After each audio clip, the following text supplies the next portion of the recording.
नमस्कार, हिमाचल बुलेटिन में आपका स्वागत है। पेश है आज के समाचार। मुख्यमंत्री श्री जयराम ठाकुर ने आज संजौली ढली बाईपास के समीप 18 करोड़ रुपए की लागत से बने हेलीपोर्ट का लोकार्पण किया। मीडिया से संवाद करते हुए मुख्यमंत्री ने कहा कि इस परियोजना के निर्माण के लिए केंद्र सरकार ने स्वदेश दर्शन कार्यक्रम के हिमालयन सर्किट के अंतर्गत 12 करोड़ 13 लाख रुपए और केंद्र सरकार की उड़ान 2 योजना के तहत 6 करोड़ रुपए प्रदान किए हैं। उन्होंने कहा कि इस हेलीपोर्ट से न केवल प्रदेश में आने वाले पर्यटकों को सुविधा मिलेगी, बल्कि आईजीएमसी के समीप होने से इसका उपयोग आपातकालीन सेवाओं में भी प्रभावी रूप से किया जा सकेगा। पर्यटन की दृष्टि से हमने एक जो नई योजना पूरे देश भर में आदरणीय प्रधानमंत्री जी ने शुरू की और उसमें हिमाचल प्रदेश में भी उसमें शामिल हुआ उड़ान 2। उसके अंतर्गत हमारे पास अपना हेलीपोर्ट होना चाहिए। अब हिमाचल प्रदेश में शिमला की राजधानी में अपना जो हेलीपोर्ट की एक जो ज़रूरत थी उसको पूरा किया इसने, और उसके साथ साथ में जितने भी हमारे जो टूरिस्ट बाहर से आ रहे हैं, ख़ासतौर से जो हमारे उड़ान 2 के अंतर्गत आ रहे हैं, तो जुब्बरहट्टी यहाँ से लगभग 1 घंटे का सफ़र लगता है। तो अब आने वाले समय में हेली टैक्सी यहीं पर ही उतरेगी और यहीं से ही टूरिस्ट आकर के शहर के बीच में आकर के जो है इस सेवा का लाभ ले सकते हैं। श्री जयराम ठाकुर ने कहा कि इस 3 मंजिला हेलीपोर्ट में सभी प्रकार की आधुनिक सुविधाएं जैसे रिसेप्शन काउंटर, हेलीपोर्ट प्रबंधक कार्यालय, टिकट काउंटर और वीआईपी लाउंज आदि शामिल हैं।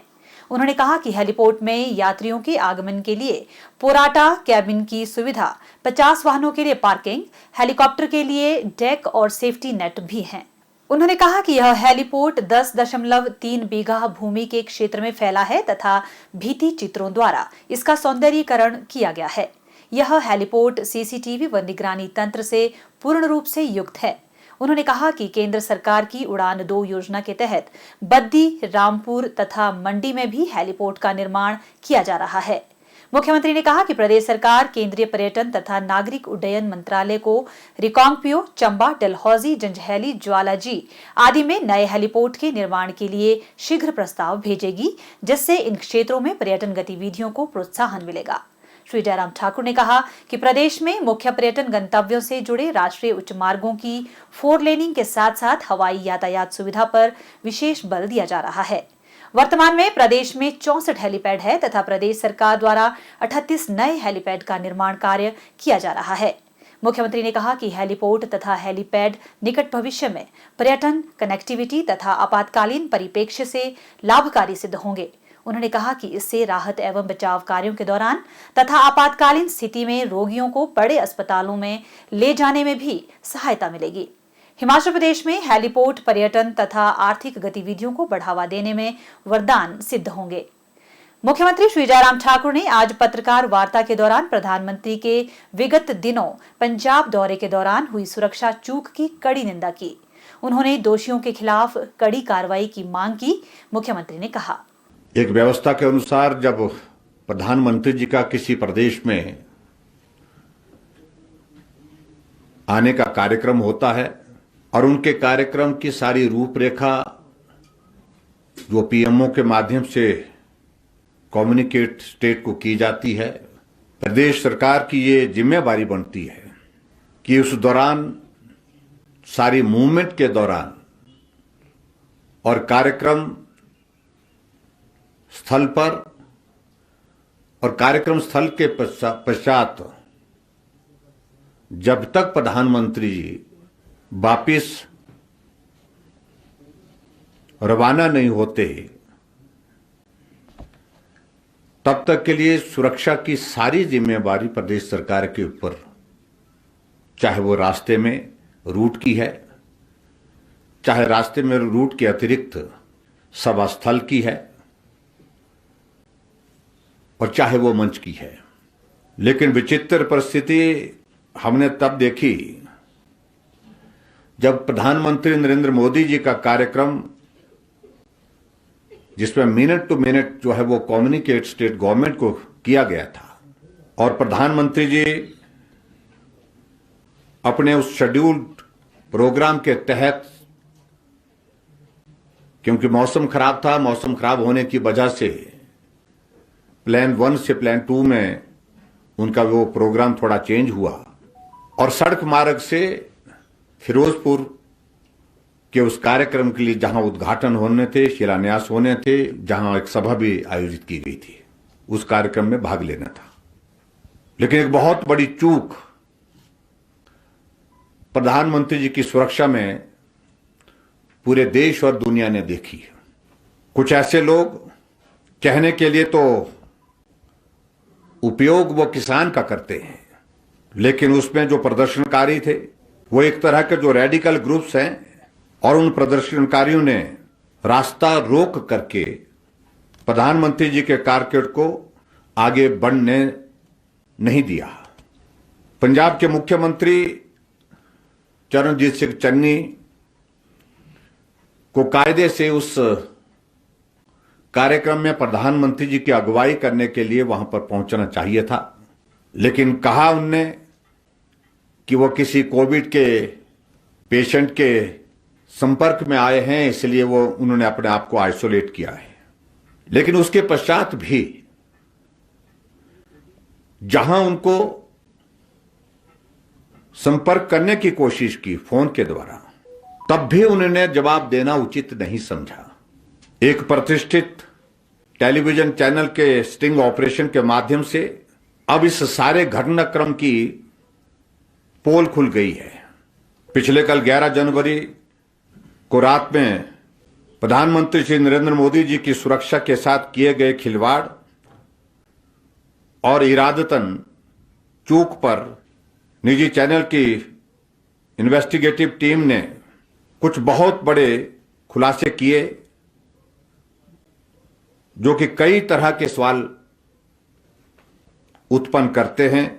और भारतीय जनता पार्टी, जिसको पहले दिन से ही कह रही थी कि 5 जनवरी को यह घटनाक्रम एक साजिश के तहत हुआ है, हमारा यह मानना है कि यह कोई संयोग नहीं बल्कि एक खूनी साजिश का एक रूप था। और हमारा यह भी मान्यता है कि अचानक नहीं बल्कि ये सब आयोजित था।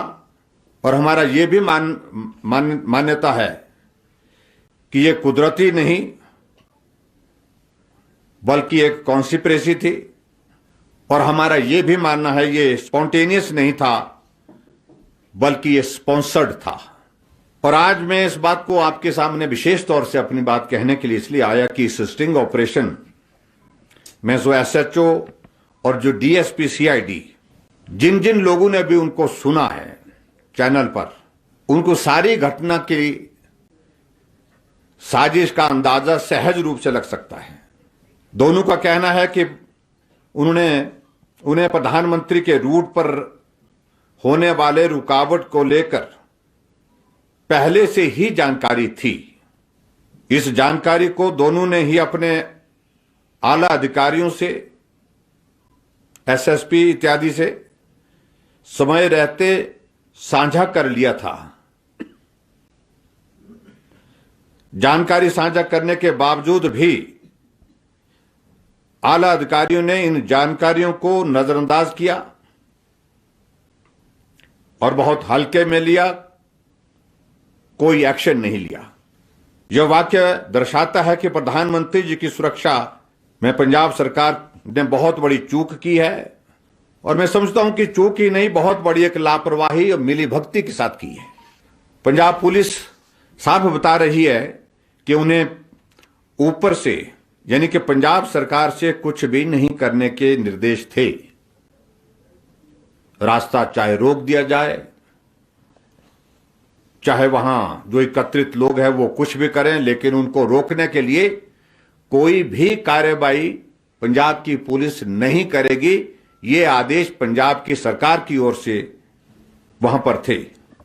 और हम इन बातों को अगर देखें तो ये सारे तथ्य जो है वो कांग्रेस की सरकार के सारी पोल खोलती है। और ये कनाइवेंस के साथ जो है वो जिस प्रकार से वहां पर इस घटना को अंजाम देने की कोशिश हुई, उसकी हम कड़े शब्दों में निंदा करते हैं। मित्रों, नरेंद्र मोदी जी हमारे देश के प्रधानमंत्री हैं, लेकिन इसके साथ साथ में इस बात को भी हमको समझना होगा कि प्रधानमंत्री के साथ साथ में नरेंद्र मोदी जी आज विश्व के सबसे लोकप्रिय नेता हैं और विश्व के सबसे मजबूत नेता हैं और उनकी सुरक्षा में इस प्रकार से प्रदेश पंजाब प्रांत की जो सरकार का, कांग्रेस पार्टी की सरकार का जो रवैया रहा, ये बहुत दुर्भाग्यपूर्ण है। और हम उम्मीद करते हैं, हमें पूरा भरोसा है, जहां पूरा देश नरेंद्र मोदी जी के इस दौर के साथ भावनात्मक दृष्टि से उनके साथ खड़ा हुआ है। अनेक स्थानों पर लोग अपने अपने स्तर पर विभिन्न संगठन जो है उनके लिए प्रार्थना कर रहे हैं, उनके सुरक्षा के लिए, उनके जीवन के लिए, उनकी आयु दीर्घायु हो, उसके लिए प्रार्थना कर रहे हैं। वहां भारतीय जनता पार्टी की ओर से भी पूरे देश भर में ये जो घटनाक्रम पंजाब में घटित हुआ प्रधानमंत्री जी की सुरक्षा के संबंधित, इसको लोगों के सामने ठीक प्रकार से सही रूप में प्रस्तुत किया जाए, इसमें कोई कमी नहीं छोड़ेगी। मुख्यमंत्री श्री जयराम ठाकुर ने लोहड़ी के अवसर पर प्रदेशवासियों को शुभकामनाएं दी हैं। मुख्यमंत्री ने अपने संदेश में कहा कि यह उत्सव हमें अपने प्रियजनों एवं मित्रों के साथ खुशियां बांटने का अवसर प्रदान करता है, जो आपसी भाईचारे को और सुदृढ़ करता है। उन्होंने कामना की कि यह उत्सव प्रदेशवासियों के जीवन में खुशहाली तथा समृद्धि लाएगा। हिमाचल बुलेटिन देखने के लिए सब्सक्राइब करें YouTube channel IPR Himachal, follow करें ट्विटर @DPRHP, लाइक करें Facebook page information and public relations department Himachal Pradesh, visit करें वेबसाइट www.himachalpr.gov.in। इस अंक में इतना ही। कल फिर होगी मुलाकात, दीजिए इजाजत, नमस्कार।